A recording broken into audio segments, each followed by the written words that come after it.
প্রিয় দর্শক, প্রীতি নিন, শুভেচ্ছা নিন। আমাদের আজকের অনুষ্ঠানে উপস্থিত আছেন সম্মানিত দর্শক, আপনারা নিশ্চয়ই স্বীকার করবেন যে গত বেশ কিছুদিন যাবৎ বিএনপির ভারপ্রাপ্ত চেয়ারম্যান যখন থেকে দেশে আসবার কথা আলোচনায় এসেছে তখন থেকেই তার এই দেশে ফেরা নিয়ে সন্দেহ, সংশয়, জল্পনা কল্পনা, গুঞ্জনের কিন্তু শেষ ছিল না। আসবেন কি আসবেন না ইত্যাদি ইত্যাদি। শেষ দিকে এসে এমন দাঁড়িয়েছে যে এই ফেরার পেছনে নানান জটিলতার কথাও শোনা গেছে, কিন্তু না সরকার, না তারেক রহমান বা তার দল কেউই বিষয়টি আসলে খোলাসা করেননি। অবশেষে সুদীর্ঘ 17 বছর পর গত 25 ডিসেম্বর দেশে ফিরেছেন বিএনপির ভারপ্রাপ্ত চেয়ারম্যান তারেক রহমান। কিন্তু 25 ডিসেম্বরের কয়েকদিন আগে থেকে একটা কথা চাউর হয়ে গেল যে ভারতের গ্রিন সিগন্যাল নিয়েই দেশে ফিরছেন তারেক রহমান, এবং ভারতের কারণেই এই প্রত্যাবর্তনকে মেনে নিয়েছে আমাদের সেনাবাহিনীও। এসব কথায় কতটা সত্য আছে একমাত্র সৃষ্টিকর্তাই জানেন। কিন্তু আপনি যাকেই জিজ্ঞাসা করবেন বা ওই সময় করেছেন, আমি করেছি, তিনি বলবেন বা বলেছেন, জানি তো, ভারতের অনুমতি নিয়েই তারেক দেশে এসেছেন। ইউনূস সরকারও বাধ্য হয়েছে তাকে প্রধানমন্ত্রীর প্রায় সমপর্যায়ে নিরাপত্তা দিতে। আসলে রাজনীতি একটি জটিল খেলা। আমি সবসময় বলি এর ভেতর বাহির একসঙ্গে বোঝা কঠিন, অন্তত আমার পক্ষে। বিশেষ করে আমাদের দেশে, যেখানে রাজনীতিতে শেষ কথা নেই বলে একটি আপ্তবাক্য আমরা বেশ জোরে সোরে উচ্চারণ করি। এই শেষ কথা নেই বলার কারণেই বলা হয় আমাদের রাজনীতিকদের চরিত্রে এবং চিন্তায়ও শেষ বলে কিছু নেই। সাম্প্রতিক উদাহরণ চান? গণ অধিকার পরিষদের রাশেদ খান, নুরুল হক নূর, এলডিপির রেদওয়ান আহমেদ, নাগরিক ঐক্যের মাহমুদুর রহমান মান্না, এলডিপির সাদাত হোসেন সেলিম, শাহমেজ কিবরিয়ার ছেলে রেজা কিবরিয়া, একদা মুক্তিযোদ্ধা colonel of Oli, major of Akhtaruzzaman সহ আরো অনেকের কেউ বিএনপির গাড়িতে উঠেছে, তারা বিএনপির প্রতীকে নির্বাচনের স্বপ্ন দেখছে, কেউ জামাত তথা রাজাকারী জোটে বা দলে সামিল হচ্ছে। সবই ওই রাজনীতিতে শেষ কথা নেই বলেই সম্ভব হচ্ছে। আসলে এরা সবাই এই আত্মবাক্যের উপকারভোগী। এজন্য কোন নীতি নৈতিকতার প্রয়োজন হয় না, আদর্শ ধরে রাখতে হয় না। এবার তো এমন দলও দেখা গেছে যারা নিজেরা দলের তরফ থেকে শত শত মনোনয়ন বিক্রি করেছে, কিন্তু শেষমেশ নিজেরাই শীর্ষ অনেকেই অন্য দলের হয়ে অন্য দলের প্রতীকে নির্বাচনে নামছে। এই সময়ের সবচেয়ে বড় আকর্ষণ বা সবচেয়ে আলোচ্য ইস্যু যদি বলেন, সেটা হচ্ছে এনসিপি, জাতীয় নাগরিক পার্টি। কিছুদিন আগেও শুনেছি এরা নাকি আগামীর সরকার গঠন করবে, কে নাকি প্রধানমন্ত্রীও হবে। একজন তো হুঙ্কার দিয়ে বলেছিল এনসিপি ঠিক করবে আগামীতে কোন পার্টি ক্ষমতায় যাবে, কারা সরকার গঠন করবে। অর্থাৎ যে যাই করুক না কেন সেখানে মূল ভূমিকা এবং নির্দেশনা থাকবে এনসিপির, তারাই সবকিছু নিয়ন্ত্রক হয়ে যাবে। আহা, এই সোনার ছেলেদের সাম্প্রতিক দৌড়ঝাঁপ, কপালে চিন্তার ভাঁজ এবং চিমসে যাওয়া মুখ দেখে আসলে করুণাই হয়। পানির গভীরতা না বুঝে পুকুরে বা নদীতে ঝাঁপ দিলে যা হয় আর কি। আহা বেচারা। শেষ পর্যন্ত নতুন বাংলাদেশ গড়ার হুঙ্কারকারী দল নাকি ৭১-এর পরাজিত শক্তির কাছে আশ্রয় প্রার্থনা করছে। কেউ কেউ অবশ্য বলছেন ওরা তো এক গোয়ালেরই গরু, ভদ্র ভাষায় যাদেরকে বি টিম বলেন অনেকে। অবশ্য এদের মধ্যেও নানান বিভেদ আছে। কেউ বিএনপির গাড়িতে চড়তে চায়, কেউ নিকট ভবিষ্যতের চেহারাটা বুঝতে পেরে টুপ করে স্বতন্ত্রের খাতায় নাম লেখাচ্ছে। এমন খেলা আরো আছে, শুধু এরা নয়, অন্য দলে আছে, এমনকি ইসলামপন্থী অনেক দলেও এই দৃশ্য, এই ঘটনা আছে। সেই আলোচনা করে ভিডিওর কলেবর বাড়াতে চাই না। তারেক রহমানের ফেরার গল্পে আবারও ফিরতে চাই। এই যে সবাই বললেন ভারতের হস্তক্ষেপে তারেক ফিরলেন, তো যদি এই কথা সত্যি হয়, আমি জানি না তো বিনিময়ে কি কি শর্ত এবং দায় তিনি মাথা পেতে মেনে নিয়েছেন, সেটা কি স্পষ্টভাবে কেউ বলতে পারেন? আমি বলতে পারি না। এই সূত্র যারা এইসব কথা বলছেন এখন তারাই বলছেন এবার আওয়ামী লীগ সভাপতি শেখ হাসিনার দেশে ফেরার পালা, কিন্তু সেটা কিভাবে সম্ভব সেটি আবার স্পষ্ট করে কেউ বলছেন না। সবকিছু ভাষা ভাষা। একটু পেছনে ফিরে তাকাই। আপনাদের মনে আছে বাইডেন প্রশাসনের ষড়যন্ত্রে বাংলাদেশের রাজনৈতিক পালাবদল ঘটেছে 2024 সালে। এটাই এখন সবাই বলেন, দু একটি ব্যতিক্রম বাদে, কারণ ব্যতিক্রম কখনো উদাহরণ হতে পারে না। দ্বিতীয় মেয়াদে নির্বাচিত মার্কিন প্রেসিডেন্ট ডোনাল্ড ট্রাম্প অপ্রকারান্তরে এই কথা স্বীকার করেছিলেন, মনে আসছে নিশ্চয়ই। তখন চারিদিকে গুঞ্জন উঠেছিল ট্রাম্পই ইউনূস সরকারকে বিদায় করবে, শেখ হাসিনা সগৌরবে দেশে ফিরবেন। ট্রাম্পের সঙ্গে নরেন্দ্র মোদীর প্রথম যে সাক্ষাৎ হয়, সে সাক্ষাতের কথা নিশ্চয়ই মনে আছে। আলোচনার এক পর্যায়ে মিস্টার মোদীকে যখন বাংলাদেশের বিষয়ে দেখার কথা বলেছিলেন ট্রাম্প, তখনও একদল লাফিয়ে উঠে তার স্বরে চিৎকার করেছিল। কিন্তু তারা বুঝতে পারেনি আসলে খেলাটা কার বিপরীতে চলছে বা খেলছে। মেটিকুলাস ডিজাইন শব্দ দুটি শুনতে চমকপ্রদ হলেও এর ভেতরের খেলাটা বুঝবার মানুষ কিন্তু সীমিত। মাঝখানে দৃশ্যপটে দেখা গেছে ইলন মাস্ক সহ আরো অনেককেই। কাকে ইনি কাজে লাগিয়েছেন এটা আপনারা জানেন, আমি আর বলতে চাই না নতুন করে। পাশাপাশি সক্রিয় ছিল বাঘা বাঘা লবিস্ট ফার্মও। ফলে সগৌরবে ফেরাটা বিলম্বিত হয়েছে। এদিকে যুক্তরাষ্ট্রে বাইডেন প্রশাসন ক্রমশ হয়ে গেছে মার্কিন প্রশাসন। মার্কিন স্বার্থের রিলে রেসের কাঠি উঠেছে ট্রাম্পের হাতে। ফলে বাংলাদেশ দেখার দায়িত্বপ্রাপ্ত নরেন্দ্র মোদীও থেকেছেন চুপচাপ। এরপর মাঠে পুরোপুরি খেলতে শুরু করেছেন ট্রাম্প। দৃশ্যপটে এসেছে ট্রাম্প শুল্ক, দ্রুতই বদলে গেছে বিশ্ব। কিন্তু ধ্যানী পুরুষ নরেন্দ্র মোদী নীরব কূটনীতিতেই নিমগ্ন থেকেছেন। এ সময় পাকিস্তানের শাহবাজ শরীফ এবং আসিম মুনিরের সঙ্গে ট্রাম্পের খোলামেলা ঘনিষ্ঠতা এবং মার্কিন ব্যবসায়িক স্বার্থ ভারতকে দৃশ্যত কিছুটা ব্যাকফুটে ঠেলে দিয়েছিল। তখনই ভারত মার্কিন গর্বিত বন্ধুত্বের সম্পর্কে ভাটার টান দেখেছেন কেউ কেউ। ভারতকে এক প্রকার তখন চেপে ধরেছে ট্রাম্প শুল্ক। এর মধ্যে অপারেশন সিঁদুর বন্ধের কৃতিত্ব দাবি করেছেন ট্রাম্প, কিন্তু বেঁকে বসেছেন নরেন্দ্র মোদী। ফলে দুই দেশের মধ্যে ফাটল আরো বড় হয়েছে। মাঝখানে ফায়দা লুটতে মরিয়া হয়েছে পাকিস্তান। আবার তার ঘাড়ে মানে পাকিস্তানের ঘাড়ে সওয়ার হয়ে ভারতকে এবং মোদীকে খেলা দেখানোয় ব্যস্ত হয়ে উঠেছে ঢাকা। ভারতের উপর ছড়ি ঘোরানোর চেষ্টাও করেছে কেউ কেউ।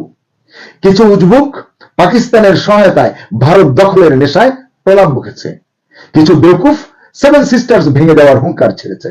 কিন্তু নিজের পায়ের তলার মাটি যে ক্রমশ চোরা বাড়িতে দেবে যাচ্ছে সেদিকে তারা খেয়ালই করেনি। ফলে যা হবার তাই হয়েছে। এখন নির্বাচনী ভিক্ষার বাটি নিয়ে এই দল সেই দলের দুয়ারে দৌড়াদৌড়ি করছে। কারো জায়গা হচ্ছে, কারো জায়গা হচ্ছে না। যে সময়ের কথা বলছি, এই সময় অনেক কূটনীতিক মনে করেছেন বাংলাদেশ কার্যত ভারতের ধরাছোঁয়ার বাইরে চলে যাচ্ছে। অনেকে যে কোনো সময় যুদ্ধের আতঙ্ক ছড়িয়েছেন। কিন্তু সীমাহীন উস্কানিতেও ভারত নীরব কূটনীতি বেছে নিয়েছে। এদিকে বাংলাদেশের দণ্ডমুণ্ডের কর্তা হয়ে উঠে পড়ে লেগেছে জামাত। অকৃপণ সরকারি পৃষ্ঠপোষকতা, বেসুমার নগদ অর্থ প্রবাহ এবং মেটিকুলাস ডিজাইনে ভর করে জামাত নিজেদের শিকড় বাংলাদেশের গভীরে গেঁথে দিতে মরিয়া হয়ে উঠেছে। ফলে দীর্ঘদিনের মিত্র বিএনপিকেও তারা চ্যালেঞ্জ করেছে নানানভাবে, নানান জায়গায়। এ সময় অবশ্য অনেকেই বলেছেন জামাত কিছুতেই চাইছে না তারেক রহমান দেশে ফিরে আসুন। পাকিস্তান, কাতার, এমনকি কতিপয় মধ্যপ্রাচ্যের মিত্র শক্তির জোরে জামাত নেতারা ইউনূসকেও খড়কুটো ভাবতে দ্বিধা করেনি। মানুষ ভাবতে শুরু করেছিল জামাতই বোধহয় সরকারকে একচ্ছত্রভাবে নিয়ন্ত্রণ করছে। কিন্তু তারেক রহমানের আগমন সব কেমন যেন এলোমেলো করে দিয়েছে। মাঝ আকাশে সুতো কাটা ঘুড়ির মতো জামাতও নাকি এখন গোত্তা খেয়ে ঘুরছে এবং ক্রমশ ভূমিতে নেমে আসছে। অনেক বদনাম, অনেক সমালোচনা সত্ত্বেও বিএনপি এখন লাইমলাইটে চলে এসেছে বা আসছে বলে মনে করছেন অনেকে। মাঝখানে বুড়িগঙ্গায় অনেক পানি গড়িয়েছে, রাজনীতির পাটাতনও বদলে গেছে। ভারত যুক্তরাষ্ট্র সম্পর্ক এখন আবার গতিপথ বদলে নমনীয় হয়েছে, কাছাকাছি এসেছে। মাঝে ভারত ঘুরে গেছেন রাশিয়ার প্রেসিডেন্ট ভ্লাদিমির পুতিন। এরপর যেন রাতারাতি পলিটিক্সটাও পাল্টে যেতে শুরু করেছে। বিশেষ করে এই অঞ্চলের ভারতের নীরব কূটনীতি ক্রমশ সরব হতে শুরু করেছে এবং পাকিস্তান এখন কার্যত ব্যাকফুটে চলে গেছে। ইউনূসকে যারা বসিয়েছেন ক্ষমতায় তারাও দিগ্ভ্রান্ত, দেশে এবং বিদেশে। এরই মধ্যে ভারতের আশীর্বাদ নিয়ে দেশে ফিরেছেন তারেক রহমান, যে কথা শুরুতেই বলছি, অনেকেই এটা বলছেন, এবং ক্রমশ ফেড আউট হয়ে যাচ্ছে জামাত। আরেকটি আওয়াজ একই সময়ে জোরে সোরে শোনা যাচ্ছে, তা কি? সেটা হলো শেখ হাসিনাও নাকি ফিরবেন শিগগিরই। একথা শুনে বা একথা যদি আপনি বলেন কাউকে, বাংলাদেশ বিরোধীরা আপনাকে গালাগাল দেবে, হাসিনা বিরোধীরা ট্যাগিং করবে, কারো এজেন্ট বলবে। কিন্তু এটা তো মানতেই হবে, প্রকৃতি শূন্যস্থান পছন্দ করে না, অটোমেটিক্যালি পূরণ হয়ে যায়, মত পূরণ করে নেয়। ভারত নাকি এখন সেই মিশনেই আছে। ইউনূসের সঙ্গে তাদের বনিবনা নিয়ে সময় ক্ষেপণ করতে চাইছে না ভারত। তাদের চাওয়া ভারতের চাওয়া এবং প্ল্যান এখন একটাই, অনেক বিরোধিতা সত্ত্বেও তারেক রহমান যেভাবে বাংলাদেশে এসেছেন, একইভাবে শেখ হাসিনাও অচিরেই বাংলাদেশে পা রাখবেন। নির্দিষ্ট দিনক্ষণ এখনই হয়তো বলা যাচ্ছে না বা বলা যাবে না, তবে এটাই অনিবার্য বলছেন রাজনীতির ভাষ্যকাররা। আরেকটি সূত্র বলেছে, তারেক রহমানের দেশে ফেরার পেছনে শুধু ভারত নয়, রাশিয়াও ভূমিকায় রয়েছে। সম্প্রতি তুর্কমেনিস্তানে তুরস্কের প্রেসিডেন্ট এরদোয়ান এবং রাশিয়ার প্রেসিডেন্ট পুতিনের মধ্যকার প্রায় 50 মিনিটের রুদ্ধদ্বার বৈঠকেই নাকি এটা চূড়ান্ত হয়েছে। নিশ্চয়ই বৈঠকের কথা আপনাদের মনে আছে। কেন মনে আছে? সেই বৈঠকে 40 মিনিটের গ্যাপে পড়ে পাকিস্তানের প্রধানমন্ত্রী বেশ অসহায় হয়ে অসহনীয় হয়ে পড়েছিলেন এবং শাহবাজ শরীফ নিজে যেমন বিব্রত এবং লজ্জিত হয়েছেন, একইভাবে তিনি দক্ষিণ এশিয়ার ভূ রাজনৈতিক প্রেক্ষাপটে ওই দিনের ওই বৈঠকের কারণেই প্রভাব বিস্তারের সুযোগ হারিয়েছেন, ট্রেনটা মিস করেছেন। 12 ডিসেম্বরের পুতিনের সাথে সেই বৈঠকের পরপরই বাংলাদেশ থেকে তুরস্কের সকল সামরিক উইংসও নাকি চলে গেছে, ওই সূত্রটি বলছে। এই কারণেই নাকি জামাত এবং পাকিস্তানের আওয়াজ এখন ক্রমশ কমে আসছে এবং তারা বলছে এক পর্যায়ে হয়তো এটা আর শোনা যাবে না। অর্থাৎ পুরো ব্যাপারটায় রাশিয়ার হাত ছিল, রাশিয়ার হাত আছে, সাথে ছিল ভারতের সম্মতি। জঙ্গিবাদ ঠেকাতে তারেক রহমান ভারত রাশিয়ার ইচ্ছাকে গুরুত্ব দেবেন এমন কথা বলছেন বিশ্লেষকরা। এজন্য জামাত এবং পাকিস্তানের সঙ্গে মাখামাখি কমাতে হবে বিএনপিকে, এমন বার্তা নিয়ে তিনি হয়তো এসেছেন। বিএনপি গোপনে জামাতের সাথে যদি আঘাত অব্যাহত রাখেন, তাহলে এর খেসারত তাদেরকে দিতে হবে, এ কথাও বলছেন কূটনীতিকদের কেউ কেউ। প্রিয় দর্শক, মার্কিন যুক্তরাষ্ট্র, রাশিয়া, ভারত এখন আর বাংলাদেশে উগ্রবাদের বিস্তার চায় না। অবাঞ্ছিত পরগাছাড়া বেড়ে উঠুক, এটা তারা চায় না। এটাই এখন এই অঞ্চলের রাজনীতির সামারি। এটা আসলে ভালো করে বুঝতে হবে। আপনারা জানেন, রাজনীতির খেলা খুব নির্মম। গত কয়েক মাস ধরে যারা তারেককে অবাঞ্ছিত করার খেলায় মেতেছিল, আওয়ামী লীগকে বাংলাদেশে রাজনীতি করতে দেবে না বলে হুঙ্কার ছেড়েছিল, এখন তারাই টিকে থাকার জন্য ওর দরজায় কড়া নাড়ছে এতিমের মতো। জাতীয় সংসদ নির্বাচনকে সামনে রেখে বাংলাদেশের রাজনৈতিক দলগুলোর মধ্যে ভুতুরে কাণ্ড শুরু হয়েছে। একদিকে সংসদ নির্বাচনে অংশ নিতে অবলীলায় নিজের হাতে গড়া দল বা সংগঠন ছেড়ে বড় দলে যোগ দিচ্ছেন পরিচিত কয়েকজন রাজনীতিক। মুক্তিযুদ্ধ করা বড় নেতা ফুল হাতে সহাস্য যোগ দিচ্ছেন মুক্তিযুদ্ধের বিরোধিতা করা জামাত ইসলামীর জোটে। কিংস পার্টি এনসিপির শীর্ষ নেতাদের এতদিনের পরিকল্পনা বুঝতে না পেরে হঠাৎ করে আকাশ ভেঙে পড়েছে দলটির অনেক নেতার মাথায়।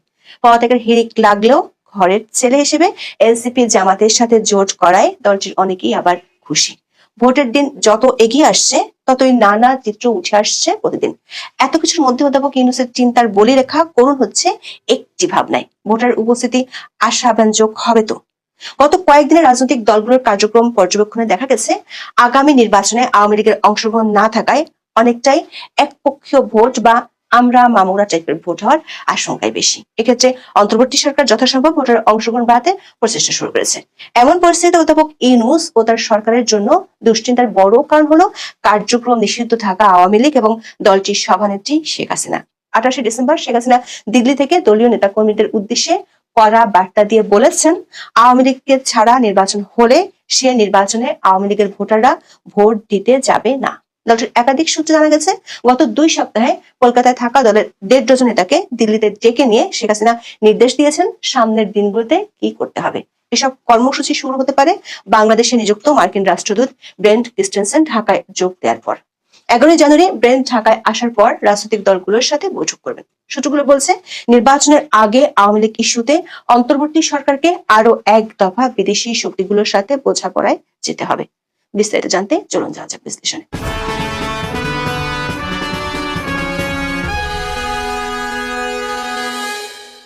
ত্রয়োদশ জাতীয় সংসদ নির্বাচনে মনোনয়ন জমা দেওয়ার শেষ দিন 29 ডিসেম্বর। তার আগে অনেক নাটকের মধ্য দিয়ে বড় দুটি জোটের খবর প্রকাশ হলো।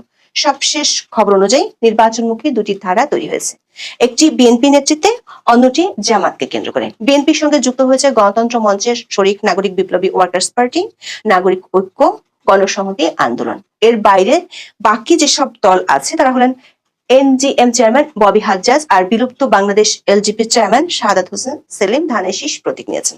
অন্যদিকে জামাত ইসলামী অনেক দিন ধরে ইসলামী দলগুলোকে নিয়ে জোট করার চেষ্টা করেছিল। এই দলগুলো হলো ইসলামী আন্দোলন, খেলাফত আন্দোলন, বাংলাদেশ খেলাফত মজলিস, নেজামে ইসলাম পার্টি, জাতীয় গণতান্ত্রিক পার্টি ও বাংলাদেশ ডেভেলপমেন্ট পার্টি। শেষ মুহূর্তের চমক হিসেবে সরকারি কিংস পার্টি বলে পরিচিত এনসিপি এবং কর্নেল অলি আহমেদের এলডিপি সেই জোটে যোগ দিয়েছে। গত 24শে ডিসেম্বর গুলশানে সংবাদ সম্মেলনে কর্নেল অলি আহমেদের দল লিবারেল ডেমোক্রেটিক পার্টির মহাসচিব রেদওয়ান আহমেদ বিএনপিতে যোগ দেন। সংসদ নির্বাচনে তিনি কুমিল্লার 7 আসনে বিএনপির প্রার্থী হচ্ছেন। বিএনপি জোটে জায়গা না পেয়ে শেষ পর্যন্ত অলি আহমেদ জামাতের জোটে যোগ দিলেন। অন্যদিকে ব্যাপক গৃহদাহ লাগিয়ে এনসিপির শীর্ষ নেতারা 30টি আসনের নিশ্চয়তা পেয়ে এই জোটে যোগ দিয়েছে।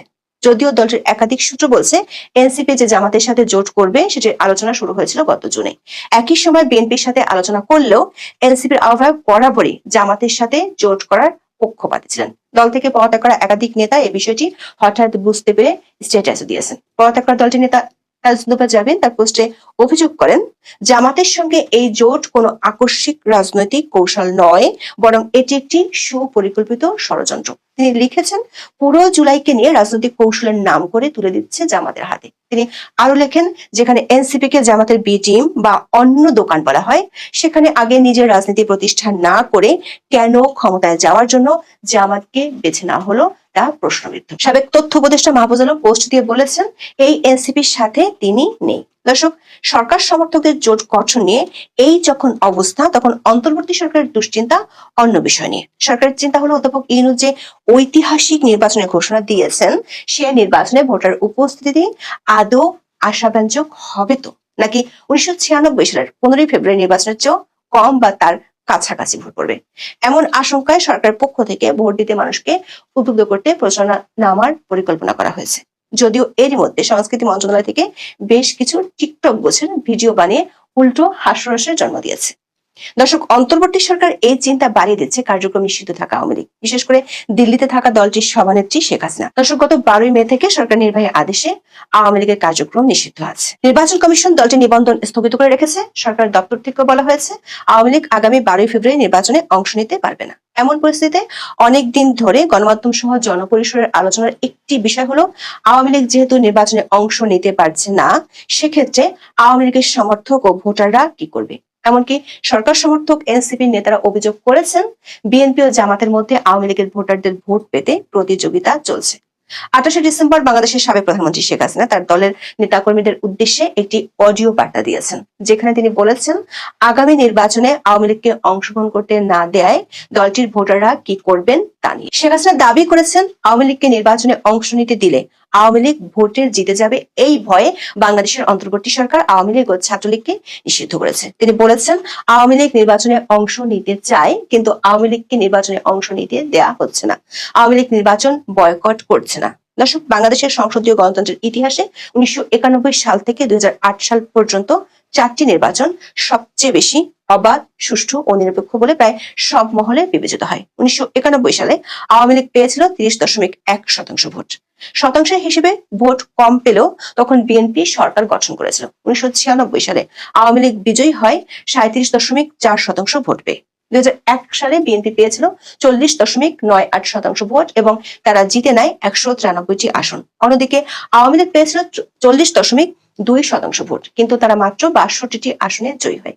2008 সালের নির্বাচনে আওয়ামী লীগ পেয়েছিল সর্বাধিক 48.04% ভোট এবং তারা জয়লাভ করে 230টি আসনে। বিএনপি পেয়েছিল 33.2% ভোট এবং তারা পেয়েছিল মাত্র 30টি আসন। দেখা যাচ্ছে 1991 সাল থেকে আওয়ামী লীগ কখনোই 30% নিচে ভোট পায়নি। শুধু আওয়ামী লীগ নয়, ভোটের মাঠে নামতেই পারছে না 14 দলীয় জোটের শরিকরা। জাসদ এবং ওয়ার্কার্স পার্টিতে খবর নিয়ে জানা গেছে, নির্বাচন করার আগ্রহ থাকলেও ভোটের মাঠে নামতে পারছে না তারা। জাতীয় পার্টি নির্বাচনে অংশগ্রহণ করার কথা জানিয়েছে, প্রার্থী ঘোষণা করেছে জাতীয় পার্টি আনিসুল ইসলাম মাহমুদের অংশটিও। তবে সূত্রগুলো বলছে, শেষ পর্যন্ত জাতীয় পার্টি ভোটের মাঠ থেকে নিজেদের সরিয়ে নিতে পারে, যেমনটা এরই মধ্যে ঘোষণা দিয়েছেন কাদের সিদ্দিকী। জাতীয় পার্টি জিএম কাদের অংশ মহাসচিব শামীম হোসেন পাটোয়ারি এরই মধ্যে সে ইঙ্গিত দিয়েও রেখেছেন, জানিয়েছেন লেভেল প্লেইং ফিল্ড না হলে তারা নির্বাচন থেকে বেরিয়ে যাবেন। সূত্রগুলো বলছে, অন্তর্বর্তী সরকারের দুশ্চিন্তা হলো ভোট কাস্টিং নিয়ে। আওয়ামী লীগ সহ 14 দলের নেতারা জোটবদ্ধ হয়ে নিজ নিজ দলের ভোটারদের ভোট দিতে না করে দিলে বিপাকে পড়বে সরকার ঐতিহাসিক নির্বাচন। আওয়ামী লীগের একাধিক সূত্র থেকে জানা গেছে, ইতিমধ্যে দলটির নেতাদের উদ্দেশ্যে বার্তা পৌঁছে দেওয়া হয়েছে। দলীয় সিদ্ধান্ত অনুযায়ী আওয়ামী লীগ ও এর অঙ্গ সংগঠনের কোন নেতা নির্বাচনে স্বতন্ত্র হিসেবেও অংশ নিতে পারবে না। এর বাইরে সংসদ নির্বাচনকে ঘিরে দলটি শিগগিরই কর্মসূচি ঘোষণা করতে পারে। আওয়ামী লীগ বিহীন নির্বাচনের বিরুদ্ধে দলটি বড় ধরনের শোডাউন শুরু করবে 20 জানুয়ারির পর থেকে। দলটির একাধিক সূত্র বলছে, সারা দেশে একযোগে মিছিল করার পরিকল্পনা রয়েছে দলটির। গত 2 সপ্তাহে 3 দফায় দলটির প্রায় 1.5 ডজন নেতা শেখ হাসিনার সাথে দিল্লি গিয়ে বৈঠক করেছেন। সেসব বৈঠকে তাদেরকে নির্দেশনা দেওয়া হয়েছে। সূত্রগুলো বলছে, আওয়ামী লীগের একটি দল মার্কিন যুক্তরাষ্ট্রে বাংলাদেশে নিযুক্ত নতুন মার্কিন রাষ্ট্রদূতের সাথে বৈঠক করেছে। মার্কিন রাষ্ট্রদূত বাংলাদেশে আসবেন 11 জানুয়ারি। দায়িত্ব নেওয়ার পর ব্রেন্ট ক্রিস্টেনসন বাংলাদেশের রাজনৈতিক দলগুলোর সাথে বৈঠক করবেন। জানা গেছে, এই বৈঠকের অংশ হিসেবে তিনি দেশে থাকা কয়েকজন আওয়ামী লীগ নেতার সাথেও বৈঠক করবেন। ওই বৈঠকের পরে আওয়ামী লীগের বড় ধরনের কর্মসূচি শুরু হবে। সাথে যোগ দিবে 14 দলীয় জোট।